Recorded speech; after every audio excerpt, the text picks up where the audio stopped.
Welcome to Diagnosing Health Tech, where we talk to some of the brightest minds in healthcare about making healthcare friendlier, safer, and more effective. Sponsored by Healthcare Strategy Bullpen. Thank you and good morning. My name is Jeff Englander. I am the founder and principal of Healthcare Strategy Bullpen, and I am pleased to welcome Amy. I don't want to butcher your last name, Amy. How do I pronounce your last name correctly? It's Capella. It's like a cappella without the first ah.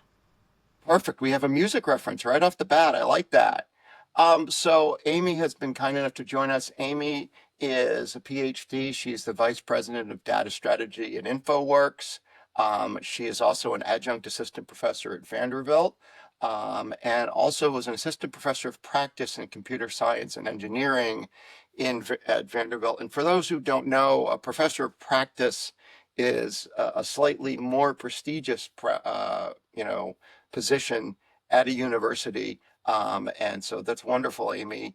And Amy got both her PhD and master's at Vanderbilt in electrical engineering, and she has an undergraduate degree from from Auburn, excuse me. So, well, welcome, Amy. Thank you so much for joining us. Very glad to be here. Thank you for having me. So, Amy, the podcast is called Conversations with Friends. And one of the things I like to do is on our website, there's a bit about me and kind of what was our why in terms of healthcare. It originally kind of started out, unfortunately, when my dad had congestive heart failure and I was kind of forced to learn about healthcare. What caused you to, step into healthcare? How did you get connected to the healthcare ecosystem? I don't remember the first time I thought that healthcare data was interesting. My dad had occasionally done research. He was also a professor, and he had done research occasionally in healthcare. He worked at a large university that did a lot of research in the area, and I had heard he particularly did cardiac research. And so I started off after my undergraduate degree. I had strongly debated doing research in the world of healthcare at the time, not as a clinician, but from the technical standpoint. Didn't end up doing that right away, but ended up living in Nashville. And as you know, there's a whole lot of healthcare in Nashville. So I kind of migrated into it that way. I had run across a lot of data and that was in the healthcare space and got very familiar with it. Ended up working with a lot of clients who were in that space and found the area that I really love. Well, that's wonderful. Um, and you had mentioned your dad. Now, what did your dad teach? Electrical engineering. Ah, okay. So it runs in the family. We have a Uh, lot of engineers in the family. that must be interesting at certain times. I have a lot of lawyers in my family, and that makes for some great arguments over some really silly things. What is it that engineers do that, what's their proclivity? Do they, try to fix everything they see that doesn't work as a group or? It depends on the actual bend of the individual engineer, but yes, there might be some very nerdy conversations from time to time, and there's probably a few things that get fixed. That's So, very funny. a lot of Well, hands-on work. so, the idea today about our podcast is to talk about data as being the soft underbelly of AI Yeah. and really data quality, data standardization, data integrity. So, the first question would be, what are some of the steps? And actually, let me back up one step. So, you are a vice president with Infoworks in data science. Could you tell us a little bit about what Infoworks is, how they work, Sure. what their primary role is? Infoworks is a company that was founded about 27 years ago in the Middle Tennessee area, and we have historically served a lot of different markets. But because we're in Middle Tennessee and there's a lot of healthcare in this area, we have historically served a tremendous number of healthcare clients. We started the data practice, which is one of the three main areas within the company, about 6-ish years ago, maybe seven, somewhere in that neighborhood. We've done certain pieces of this, of the data spectrum for quite a while, but as far as a focused area, that was when it started. So from a data perspective, we have more of a practical strategy approach. We are more hands-on with our clients, and we will help them turn their data from just data into something that's very meaningful, into value of some kind, particularly either better clinical outcomes or maybe in some form or fashion, basically into money. That could be through better operations or insights that help an organization make better decisions. But then, in addition to doing that, we also help them do kind of what you and I are discussing today. We help them get their data in shape so that it can do what it needs to do, so that it has the ability to bring the value that most companies really need. That's really helpful. And I think that was one of the precursors to the podcast is me talking with one of your colleagues about the need for good data and getting data in shape. Um, and so what are some of the steps that, through your experience and you've seen that companies should first, what's the very first step that they should take to evaluate the quality of their data and their preparedness for AI? I think one of the things that most organizations need to understand and recognize is that data is always on a journey. It is never, we are never, it's not a situation where you have a checklist and if you do the following 5 or 10 or 65 things, then you're done. Data is an ever evolving entity because we're always progressing to the next thing. Today we have generative AI. 5 years ago, that really wasn't as much of a thing. There was research being done in the area, there was some work being done in the area, but we did not have the capability 5 years ago that exists today. Well, because of that, we now have options of things to do with our collections of data that we didn't have that as an option 5 years ago. So there's always a progressing journey. So it's important to be able to recognize that there's not, this is kind of a hard thing to admit, but we're never there. We're always Right. progressing. And so it's okay then to admit that you're not there yet. And you're just simply evaluating, what do I need to do to make my next step? So it's not, I think that kind of can take, there's a little bit of a, when I run across organizations, there seems to be a little bit of a sense of, I don't want to admit that we're not perfect. None of us are perfect. So we can go ahead and take that glance, we can take the facade off and say, all right, where are we for real? And probably most places are in better, they're in better company than they realize. They may think, oh, I'm the only one who doesn't have their data perfect. But that's not reality. No, nobody has perfect data. And so being able to admit that there's room for growth is really probably the initial step.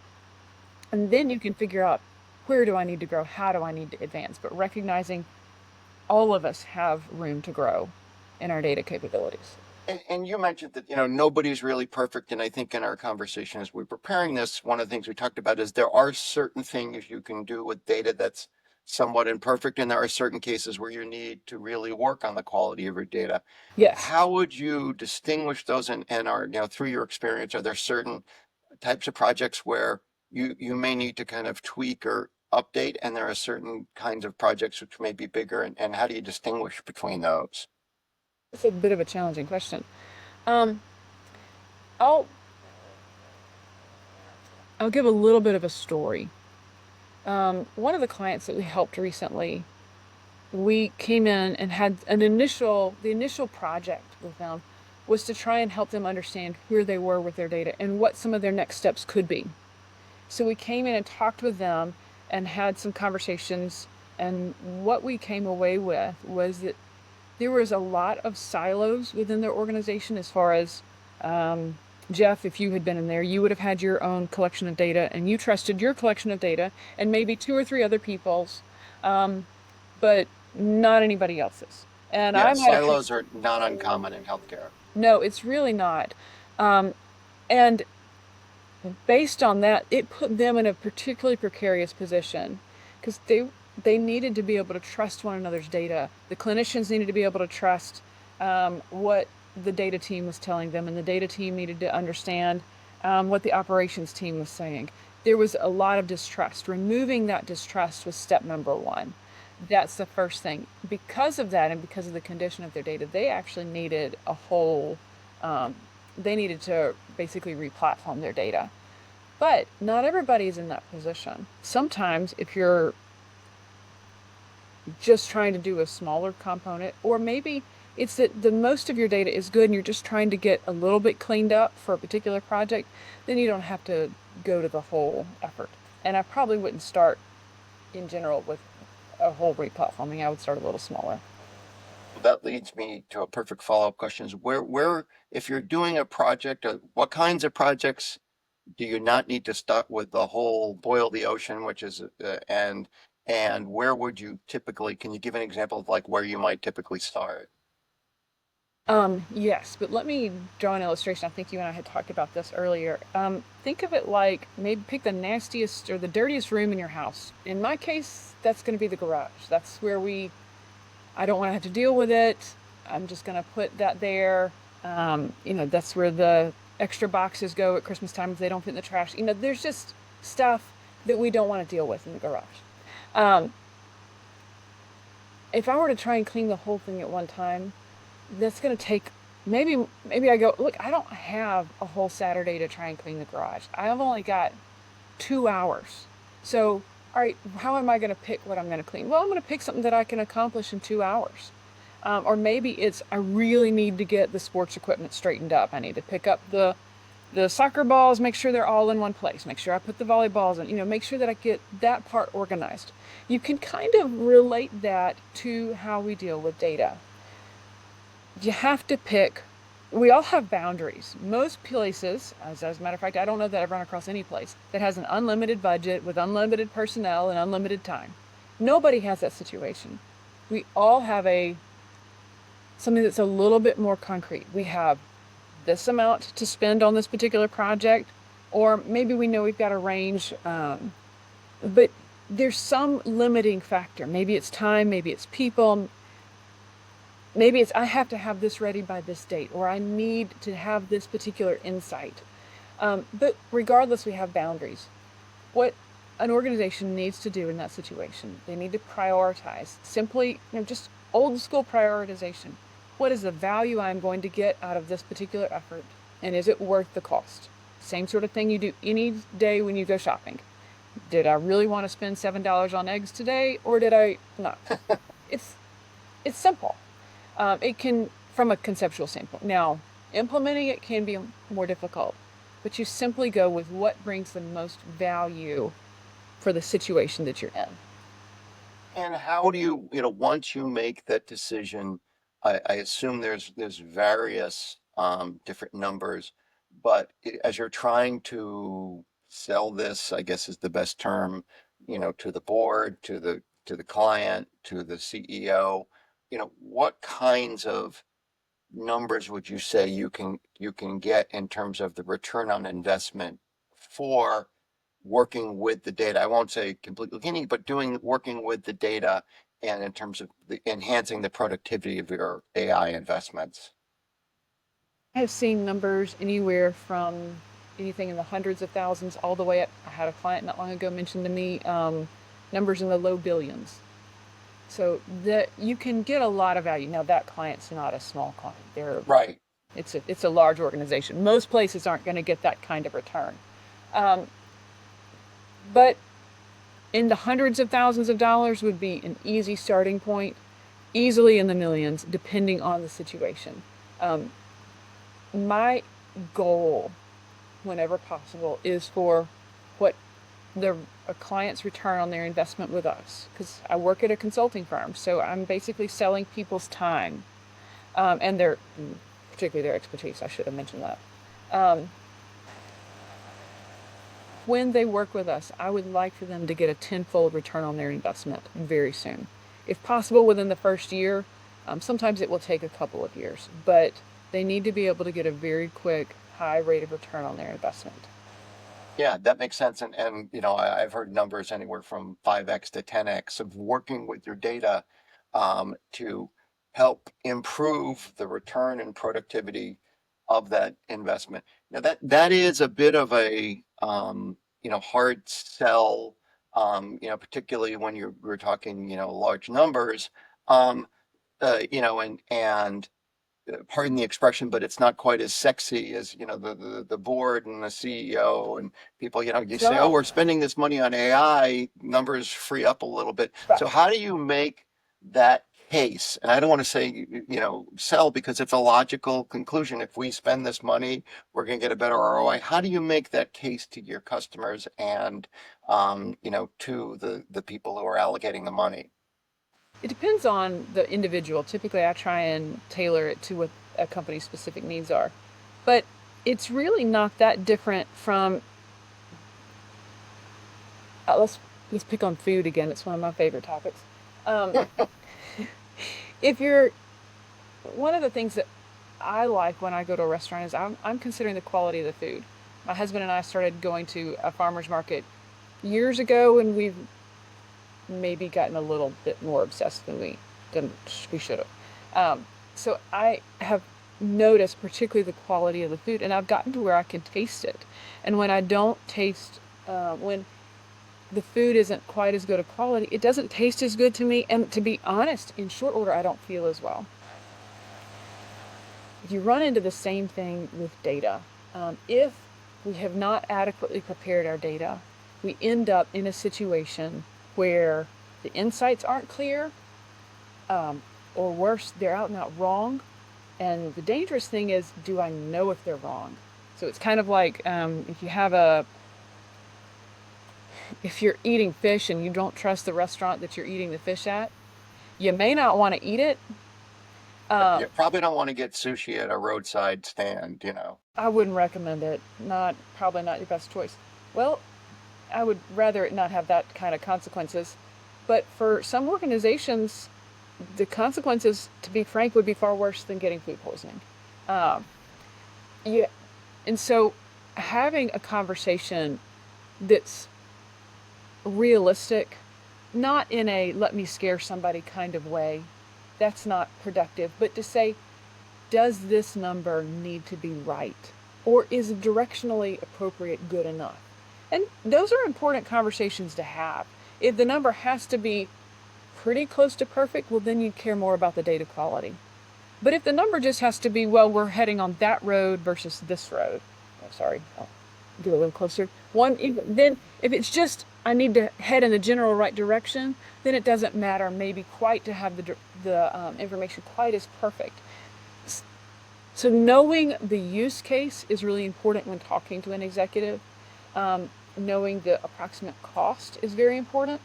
I like to know what something costs before I buy it, particularly if it's going to be expensive.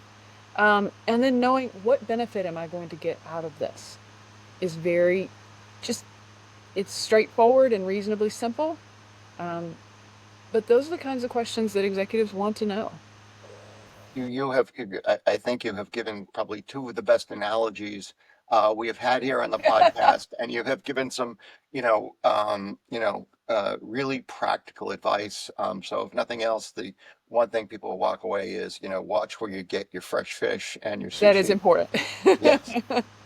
So are there certain trade-offs? You talked about, does it need to just be directionally correct? Does it need to be precise? What are some of the other trade-offs you make with data and AI projects? Because I think this is great, because there are certain, if you have someone who you're treating for, high blood pressure, it's almost more the range you want to see until you get to a certain level. And then if it's the absolute number. So, depending on what you're using something for, it can be very important. So are there certain trade-offs you've found people typically make, and what are the steps involved in doing that? There are a lot of trade-offs in the data space. You have issues. Like I've heard a lot of organizations throw around, well, we have real-time analytics. And that's the phrase that I'll hear an organization say. I have learned to take that with not just a grain of salt, but maybe the whole salt shaker. I have had people who said, well, we have real-time analytics. And then if you press and find out a little more, they really mean, well, we got our last data feed last month. And that's really real time. That's not real time.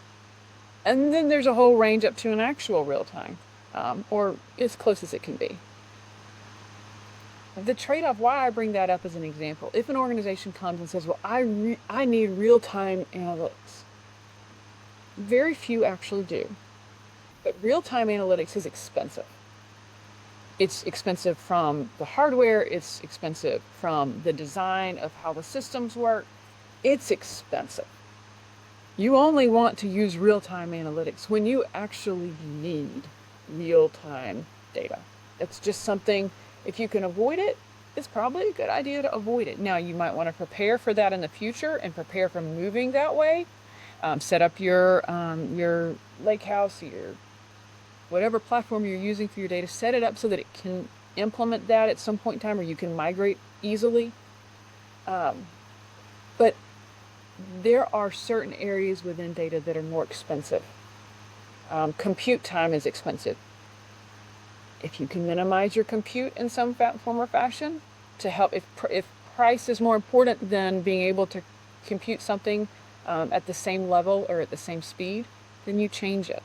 There are lots of different levers that can be used, particularly within a cloud environment, to change the price tag. Um, Security typically in a healthcare environment cannot be compromised. That has to be there. So that one is important. You can't chintz on the security. But there are other areas that you might could pull a lever a little bit another way to help balance out some of the expense a little bit more. Just That's great. And what would you say, from your experience, you talked about the ROI being anywhere from, several hundred thousand to a case in a larger customer, being billions. Um, how large do your projects range? Because what we've run into is the first thing is when you talk to people about improving their data, the first thing they say is, "Oh my God, that's going to be so expensive. It's not possibly worth it." You know, can you give a sense of the size of some of your projects? And obviously, some are going to be very large, some may be smaller, but a general ballpark. So when people approach this, because as I said, I think you've had some really good practical tips. Um, you know, what sort of things should they be figuring in their back of the envelope calculations before they start getting involved in more serious conversations with consultants? one, it does depend on the consulting firm. Some consulting firms have extraordinarily expensive rates, but there are others that don't as much. So picking the right consulting firm, if you're looking for a consulting firm, picking the right one, and there are several good ones out there.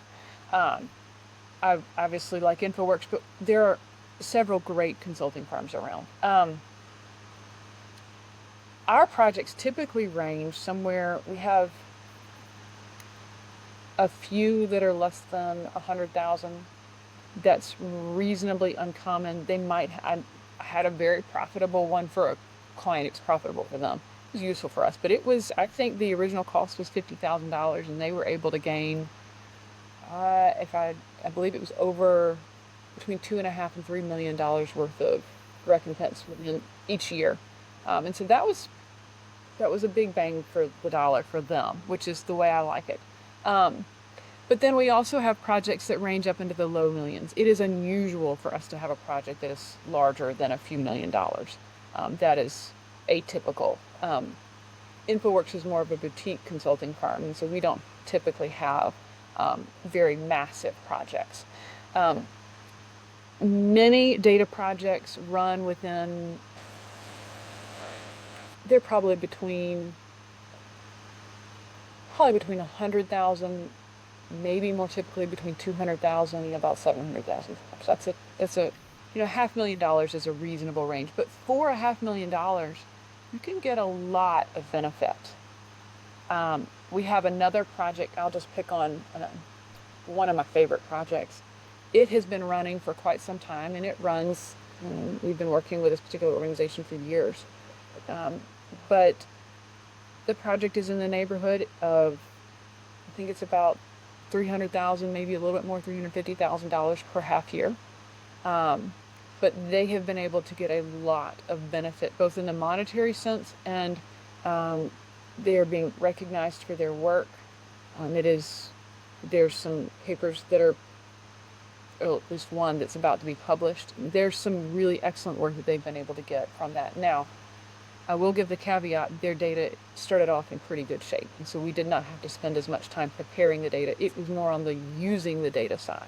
They had already done the investment on the getting the data ready. Yeah, and that sounds like it's atypical from what you're talking about. Um,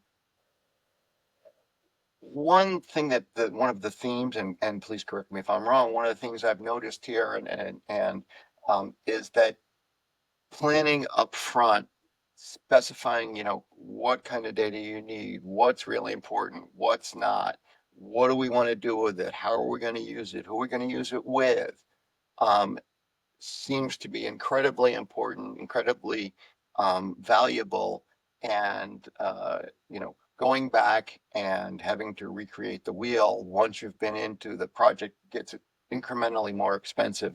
So you talk about one thing I've noticed is oftentimes the right stakeholders aren't necessarily brought into the project. So who do you typically see in your projects, and who are ones that you maybe see left out that you happen to say, hey, we probably should bring this person, either him or her, into the project to make sure this works right? Oftentimes, it's easy for organizations to say, well, that's just a data issue, so I'm going to put the data people on that. Mhm. It has some value. The problem with that is the data people aren't typically the ones who are consuming the data. The data is not there just for entertainment's sake. The data is there to get a job done. It's there for a purpose. It's supposed to support the rest of the organization, to help operations work better, to be able to help potentially clinical outcomes, to be able to help people know here's how I can best serve my patient, my client, whoever it is that I'm trying to serve. The data has a function. If if I as an individual am only dealing with the data personnel, the likelihood of the project being successful is sizably decreased. It is difficult for me to overstate the importance of having the consumer, whoever will be using the data, on the project. That is absolutely imperative. Um, Whenever there are at least from a practical standpoint, there are at least two parts to a data project. You have to understand the data, and that's what data people are, that's what they're there for. That's why you bring in a consultant. If you don't know, if you don't have a specialist in this area or that, you bring in somebody who knows this area. That's what their job is. However, they can only do their job as well as they know the other half, or as someone who does know the other half is informed. Um, for instance, if I'm working on a model that says, here are the factor that tries to quantify or predict, more likely, predict here's how long a patient is going to be in the hospital, or here's their likelihood of readmission, or here is the whether or not a person is likely to have a surgical site infection, any number of potential outcomes. If I am only looking at the data, I miss the whole clinical half of it. I might be missing something that's obvious to a clinician. A physician might walk in and go, you left out whatever it is that I simply don't know. And I may not see it in the data, or it may be hidden in the data, or it may not even be in the data. And so I may need to go find it. You have to have the input of the experts in the arena. It's additionally, I was trying to think of an example and I couldn't think of a great one. But additionally, not only do you need the clinical or the area expertise, you also need, particularly if you're, in most cases, this is what happens. If you are using the data, you're going to be outputting it in some form or fashion. You need for the person, it's important for the people who will be absorbing the information to be able to look at that and to be able to know if you're creating a dashboard, does the dashboard make sense to them? Are you displaying the right information? Or is it just something that they're going, yeah, I need about half of that. I was in a client's facility not long ago, and they had this big, beautiful dashboard that was on a very large TV on the side of a wall, and it was intended for use. Next to it was a whiteboard with other information. And the people that I was with at this particular client, the people who worked there, they ignored the dashboard that I'm sure somebody had spent a fair amount of money on, and they were using the whiteboard instead. I walked up, naturally, I paid attention to the whiteboard. I thought, not the whiteboard, to the dashboard. I thought, that's a really nice look. They did a really good job. The graphics there are good. They had done a nice job. It was it was well designed. It was, from my uninformed position, I thought it looked great. Right. The people who were actually using it did not use what had been created. I suspect, I don't know, it's outside of, this was not my business, but I suspect there was a disconnect between the users of the tool and the people who created the tool. The people who created the tool, I'm sure, wanted to be able to have someone use it. And the people who were trying to consume it probably wanted to be able to use the tool. But if there's a disconnect, if it doesn't fit, if I create a dish for you, Jeff, and let's pretend like you're allergic to shrimp. If I create a shrimp dish for you, it doesn't do you any good. It may have been a fantastic shrimp, whatever. But if you're allergic to it, it you shouldn't eat it. You know, there's no function in it being created. The same thing applies here. The data. You have to have the subject matter experts, and you have to have the people who are consuming it. That absolutely makes sense. Well, let me ask you one of the questions I often ask is, what are some of the things you didn't expect as you've embarked on this, not the podcast itself, but on the consulting part, Yeah. you know, that you have learned, and what are some of the things, you know, positive that you've learned?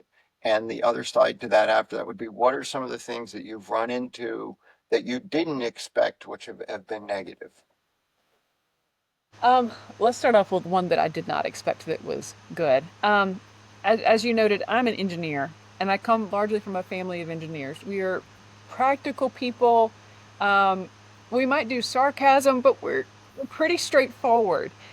We don't tend to exaggerate. If anything, I am more hyper specific. I have to watch to not get into the weeds too quickly. It's something that I have to work on.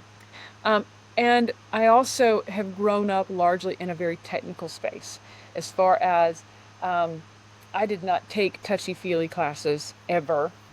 Um, and a, how a person feels about something, or their response, or the psychology of how a person is responding, that was not part of any of my training at all, ever.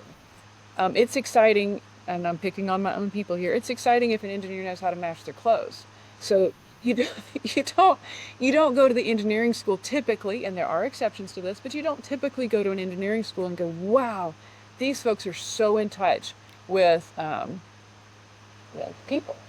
Yeah, it's not a career path that you typically find strong soft skills. We were actually talking about this with some informaticians at HIMSS a couple weeks ago. It's just not. Now they're really good in their areas, and that's what we need engineers to do. Well, how that affected me is, well, I work with people all the time in a people environment. That was not my training. One of the things that I had heard that my company does is change management. We have a real specialty in the change management area. I had no clue what that meant. None. That was outside of my paradigm. And somebody tried to explain it to me, and I thought, well, why bother with that? Just shift something. The data says this. You must need to change. That's obvious, right? Well, wrong. It's not. I have really learned to appreciate the importance of change management.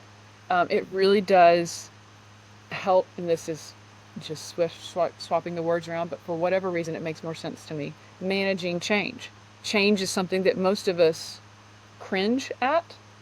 Um, and I think that's particularly applicable in the world of data. I've used this illustration before, but a few years ago, I have 3 children, so I've been to Disney World. And a few years ago, we went to Disney World, and I like big roller coasters, drop rides, all of those. Well, Disney doesn't have huge ones, but at one of the rides is the Tower of Terror. I don't know if you've ever ridden it, but it's a drop ride. But it's Disney, so they really play up the story and they get you involved. Well, you walk before you go into before you're in a ride vehicle, but before you go to the drop tower, they have a room that's supposed to be a little bit frightening, and they have various different things, largely from an old TV show. But one of the aspects that is in there is an equation. They have E=mc². I saw it this one particular time. I've seen it since, but that one time it just slapped me, and I thought someone believed that a mathematical equation, in this case a very well-known mathematical equation, was frightening enough that they included it in a Disney ride. And I was a professor at the time, and it really struck me the that that's something that scares a lot of people. That they instinctively think of, "Hmm, I don't want that." I mean, Disney's good at what they do, and they considered that that was worth investing enough money. I don't know how much money it cost to put in there, but it wasn't free. And they had plenty of choices of things that they could have put in there, but that was one thing they chose. But if when I'm thinking about a data project, I have the factor that people are afraid of numbers to some extent. A lot of people really are. And there are actually studies, I looked it up, there are studies that demonstrate this. Sometimes if you mention the concept of like a math test, the pain receptors in some people's brains literally light up. Oh, Literally. I can totally relate to that. So when I'm dealing with a data project, I'm fighting that because data makes some people very uncomfortable. And I'm likely also talking about change at the same time. That makes my work and the more challenging, and it makes the work of change management extremely valuable to me in particular and to data any data project. The change management role is extremely important to help people understand and help them feel comfortable, and so they're not fighting it. If I can help someone be able to learn that this is a tool that they can use rather than something that's attacking them, that's a big difference. Maybe people don't really think it's attacking them, but they kind of do a little bit. Is this going to replace my job? That might be a question that comes up. Am I really going to be able to understand this? Is this going to add more to my burden of my workflow? Is this just going to be something else that I have to do that doesn't really matter? Those are the kinds of questions that come up, and I have been reminded vividly of the importance of change management. It's now something that we bring in particular, on certain projects. I know Big that deal. is such a great point, and I think as I think we talked about, I teach at NYU in the Masters of Public Health and Masters of Public Administration program, and you know it's so true because one of the points we make to the students over and over again is it's not the brilliant technology often, it's not the wonderful healthcare, it's some of the soft skills, it's change management, it's emotional intelligence, it's making sure you bring the right people in. And so I think that's a perfect example. What about something that was less positive that you discovered as you came into this and have managed to work with? Um,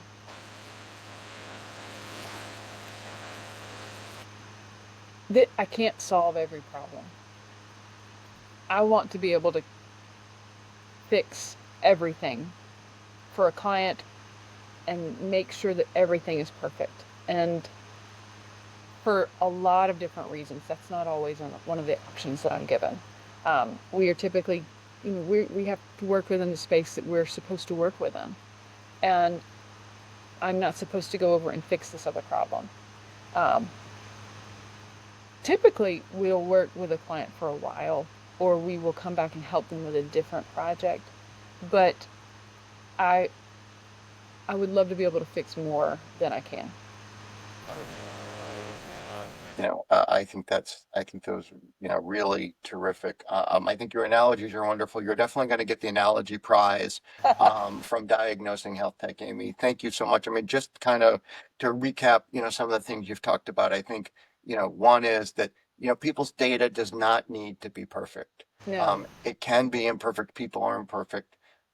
Second is that you really spend the time planning, what type of data, how precise does it need to be, what are you going to do with it, where is it going to be used, and then I think third, really kind of bringing it together is talking about change and change management, and not only that, making sure when you're working on a project that you bring in the right people, both from the data side but also the end users and consumers, so that the end result is not just something that looks good, but the end result is something that's valuable to your people. Well, Amy, I really want to thank you for your time, and I can only imagine. I am not a big drop ride person, but now I'm going back to Disney, and we'll have to Should try try it. just to see the E equals MC squared, and at that point I might have to close my eyes.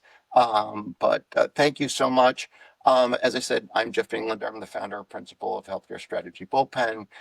We help clients, particularly in 4 areas. One is operationalizing data, which we've talked about today, to help maximize its analytical value. Second is finding new areas that are created by digital healthcare technology tools to, help improve the healthcare ecosystem. Third, but would be working with high cost and chronic conditions and kind of combining that with some of the digital tools, such as remote patient monitoring, virtual care, and the like. And last but not least, is working with some of the technical, um, mechanical, and logistical issues around the social determinants of health. So, Amy, I would love to thank you so much for your time. I really appreciate this. And we look forward to you joining us again. And hopefully, I will get to see you next time I'm down in Nashville. Wonderful. Sounds great. Thank you for having me.